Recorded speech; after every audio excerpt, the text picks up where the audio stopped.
Let's start it with our first news. Reinier de Ridder has once again captured the attention of the MMA world, this time with a bold and fearless claim that he is confident he can defeat Khamzat Chimaev. Not just compete with him, not simply give him a tough fight. According to de Ridder, he genuinely believes he has all the tools to hand the newly crowned middleweight champion his first major loss. De Ridder, the Dutch fighter renowned for his high-level grappling, calm demeanor, and unshakable confidence, explained in detail why he feels his style is perfectly suited to dismantle Chimaev's relentless pressure. For many fighters, the mere thought of stepping into the cage against Chimaev is intimidating. His speed, explosive wrestling, and suffocating forward pressure have broken opponents both physically and mentally, sometimes even before the first punch is thrown. Yet de Ridder stands apart. Instead of being overwhelmed by the aura surrounding Chimaev, he appears almost excited by the challenge. Breaking down his perspective, de Ridder explained that he not only respects Chimaev's strengths but also sees technical gaps that he believes he can exploit.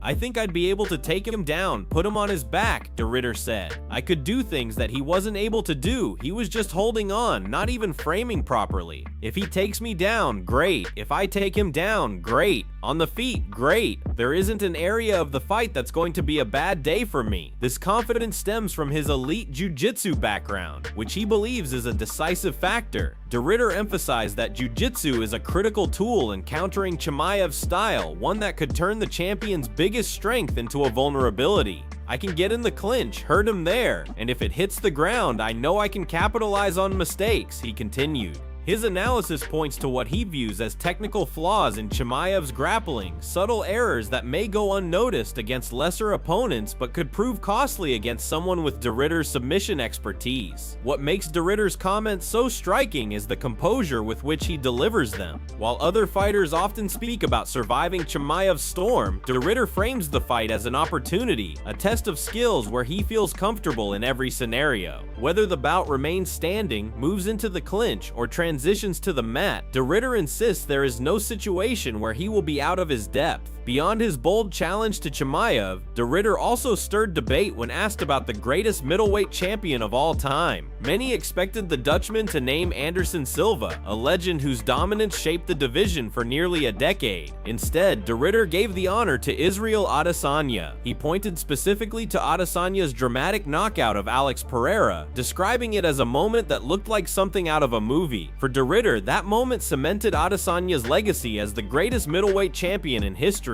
Taken together, these statements reveal the essence of Reinier de Ridder, a fighter unafraid to speak his mind, unwilling to back down from challenges, and utterly confident in his skills. In an era where many fighters tread cautiously around Chimaev's name, de Ridder stands apart, declaring himself as the man best equipped to dethrone the champion. Whether or not he gets the chance, his words have already sparked excitement, debate, and anticipation across the MMA world. Moving to our second news, Daniel Cormier has reignited one of the most infamous rivalries in MMA history by revealing that Khabib Nurmagomedov still refuses to utter Conor McGregor's name, even years after their bitter clash. According to Cormier, this ongoing silence is not a matter of casual dislike, it's a reflection of wounds that run too deep, a rivalry fueled by personal animosity, honor, and lasting scars that time has failed to heal. Cormier explained that whenever Khabib refers to McGregor, he simply calls him "this guy." He will not use his name, even in passing. For Khabib, the disdain goes beyond the octagon and beyond competition itself. The hostility stems from the lines McGregor crossed in the build-up to their legendary fight, insults aimed not only at Khabib, but also at his faith, his country, and most painfully, his late father.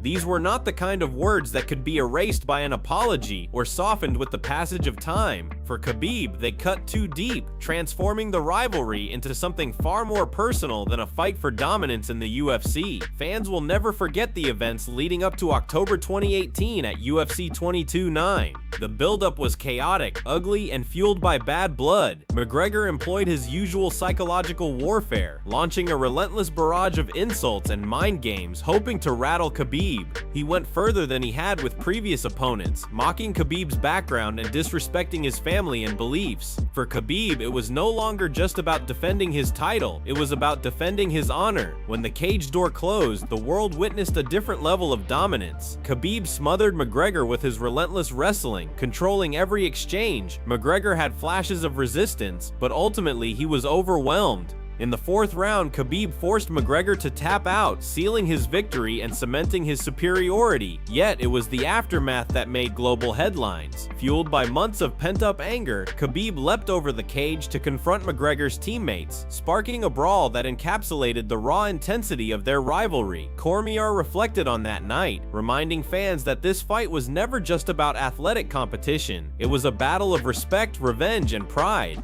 "Sometimes you bite off more than you can chew," Cormier said, emphasizing that McGregor paid a heavy price for his verbal warfare. He wasn't just beaten, he was dominated and humiliated on the biggest stage in MMA. Years later, Khabib is retired and dedicated to coaching the next generation of fighters. Yet his refusal to say McGregor's name highlights just how personal the feud remains. Many fighters eventually soften toward their rivals, acknowledging the role they played in their careers. But for Khabib, McGregor will always be nothing more than that guy. This is what makes their rivalry stand apart in UFC history. It wasn't a manufactured storyline designed to sell pay-per-views. It was genuine, raw, and deeply personal. Though fans may never see a rematch, the shadow of Khabib versus McGregor still looms large, remembered as one of the most intense and emotional rivalries the sport has ever witnessed. Moving to another piece of news, the MMA world thrives on bold statements, and rising featherweight contender Lerone Murphy has just delivered one that has fans buzzing.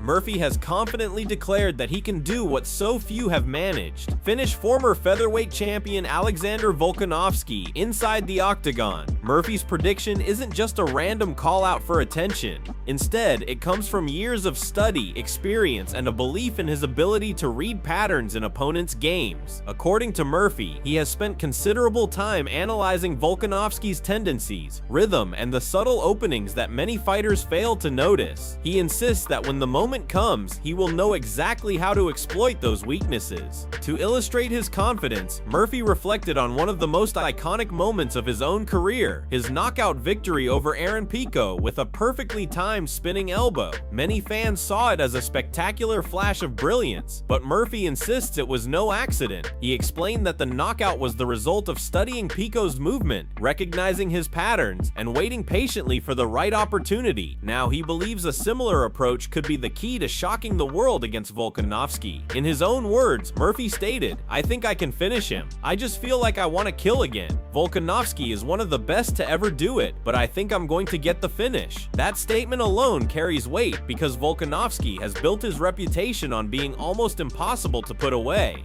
Throughout his career, he has faced some of the toughest names in MMA and has only been finished twice, once by Islam Makhachev, who submitted him at lightweight, and once by Ilia Topuria, who knocked him out to claim the featherweight title. Outside of those two rare instances, Volkanovski has been remarkably durable, combining iron will, fight IQ, and world-class conditioning to withstand everything thrown his way. For Murphy to believe he can become just the third man to finish Volkanovski shows the level of confidence he carries into this next chapter of his career. It is not every day that a rising contender speaks about Volkanovski with such conviction, and Murphy has made it clear that he is not intimidated by the Australian's legacy. He sees his explosiveness, timing, and hunger to make a statement as the perfect ingredients to rewrite the featherweight story. Fans, naturally, are divided. Some believe Murphy's confidence is exactly what the division needs: a fresh challenger who refuses to be overawed by Volkanovski's achievements. Others argue that Murphy may be underestimating the veteran's experience, tactical genius, and proven championship mindset. Either way, his claim has ignited debate and injected new intrigue into a division already packed with compelling narratives. When viewed in the larger context of MMA, Murphy's comments fit into an exciting and unpredictable moment for the sport. Just recently, we've seen Charles Oliveira shut down retirement rumors, Sean Strickland hit with suspension news, Reinier de Ridder call out Khamzat Chimaev, and Khabib Nurmagomedov still holding his long-standing grudge with Conor McGregor. Meanwhile, Islam Makhachev continues to be positioned as the man capable of stopping Ilia Topuria's rise. Now Lerone Murphy has added another layer to the drama by suggesting he has the tools to stop one of the greatest featherweights of all time. Whether his bold prediction turns into reality, or Volkanovski once again proves why he is considered among the very best, one thing is certain, fans will be watching closely. In a sport built on unpredictability, confidence like Murphy's is exactly what keeps the MMA world hooked.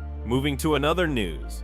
For weeks, speculation has been swirling around the MMA community regarding the future of Charles "Do Bronx" Oliveira. Fans, analysts, and media outlets alike began whispering that the former UFC lightweight champion might be preparing to hang up his gloves after his scheduled fight against Rafael Fiziev at UFC Rio. Social media buzzed with rumors, podcasts debated his potential retirement, and even certain MMA headlines suggested that this could be Oliveira's final walk to the octagon. It almost felt as though the MMA world was collectively preparing a farewell to one of the most entertaining fighters the lightweight division has ever seen.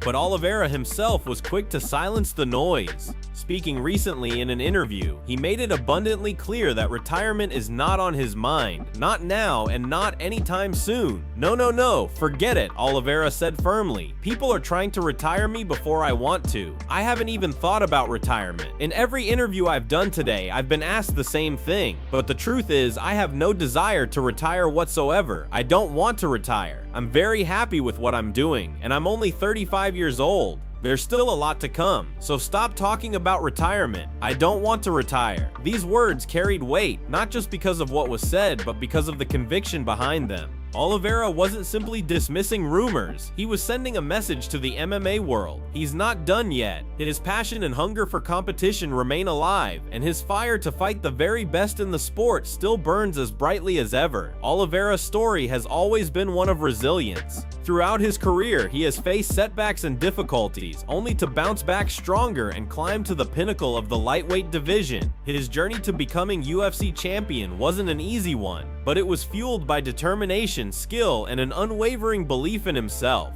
That's why the very idea of stepping away now, when he still feels he has more to give, seems almost laughable to him. At 35 years old, Oliveira doesn't see himself as an aging fighter nearing the end of his career. Instead, he views himself as being right in the middle of his journey. He feels healthy, motivated, and capable of competing at the highest level. More importantly, he still thrives on the challenge of facing the elite names in the lightweight division. Fans know Oliveira not only as a champion, but also as one of the most dangerous finishers in MMA history. He holds the records for the most submissions and finishes in the lightweight division, a testament to his versatility and relentless fighting style. When he says he still has more to offer, there's little reason to doubt him. Oliveira's message to his supporters and critics alike is crystal clear. Stop trying to write the final chapter of his career, because he isn't done writing it himself. In fact, judging by the confidence and determination in his voice, Oliveira believes his best moments might still be ahead of him. So while the rumors of retirement may have captured headlines, the truth is that Charles Oliveira is not going anywhere. He remains committed, focused, and determined to continue his journey in the UFC. His story is far from over, and if his words are any indication, the most exciting chapters may be yet to come. Moving to another news, Sean Strickland has once again found himself in the middle of controversy, this time facing an official suspension that has quickly become one of the most talked about stories in the MMA world. Known for his outspoken nature and unpredictable behavior, Strickland has built a reputation as one of the sport's most polarizing figures, and this latest development only reinforces that image. The Nevada Athletic Commission recently handed Strickland a 6-month suspension following his altercation at a Tough Enough event. This was not a minor scuffle or something that could easily be brushed aside. The incident drew immediate attention from both fans and officials, making it impossible to ignore. The ruling, while firm, included an interesting caveat that has kept the conversation alive among the MMA community. According to the commission's decision, Strickland's 6-month suspension could potentially be reduced to 4.5 months if he agrees to participate in and successfully completes an anger management course. This condition sparked a flurry of reactions reactions from fans and analysts alike. For many, the idea of Strickland, a fighter notorious for wearing his emotions on his sleeve and often saying exactly what comes to mind, sitting in anger management classes almost seems surreal. It has become a focal point of the discussion, as supporters and critics alike debate whether such a course would actually impact Strickland's fiery personality. In true Sean Strickland fashion, he did not stay silent on the matter. Taking to Instagram, he posted a statement that was both defiant and laced with his characteristic bravado.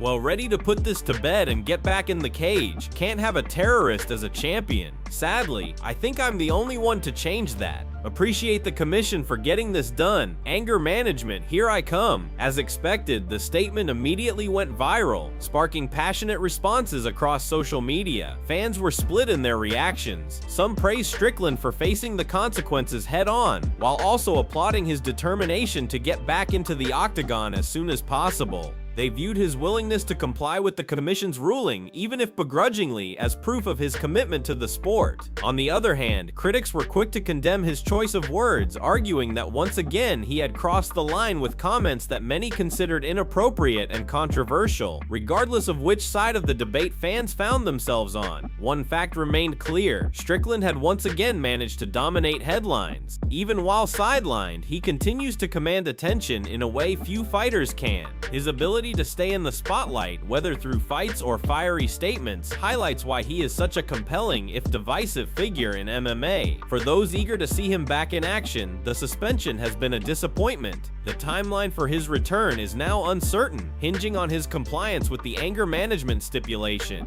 Still, if history has shown anything, it's that Strickland thrives under pressure and controversy. Love him or hate him, Sean Strickland knows how to keep the MMA world talking, and his latest suspension is only the newest chapter in his unpredictable journey.